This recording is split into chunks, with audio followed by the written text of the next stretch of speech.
and this prediction number 2 is threat actors will become even more sophisticated in exploiting trust. Okay, so the one thing I learned when I was prosecuting and investigating these crimes for many years, and then also in the private sector representing businesses that have been breached, is that the what you may see if you watch a television show about computer hackers, where someone's sitting on a screen and they're typing away furiously, and they're like, okay, I'm into the system and this is what I'm doing. That rarely happens. Most attacks rely on sort of low-hanging fruits, and the thing that they look for is to exploit people's trust in things that they trust.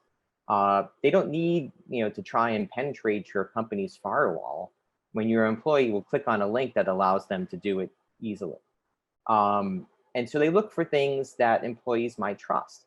They target unwitting insiders and third-party vendors, with spear phishing attacks, right? We've all received these. An email that looks convincing from either a counterparty or a business partner or someone within your firm. I need you to wire some money right away, or here's a document that you need to review right away. Can you open it and sign it? Things that look convincing, and you can easily click on and give hackers access to your system. They sometimes recruit malicious insiders to assist in attacks, and sometimes disgruntled insiders will help an attack as well. And sometimes they also compromise websites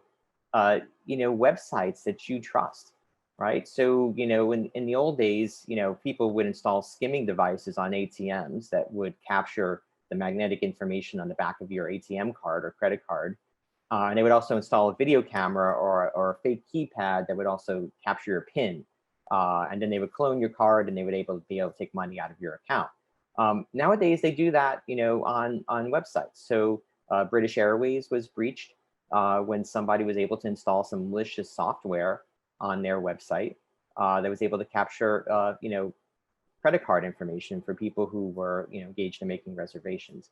In addition, Russian hackers went through the trouble of infecting a website that was used that hosted journals that were of interest to people in the sort of engineering community, knowing that folks who worked at power plants or who worked for vendors that worked for power plants would go to that website, get their machines infected, and that would be a way for them to get access to the system. So again, things that you trust, things that you don't think or associate with crime, things that you just go about your business expecting them to work, those are how they get access to your system.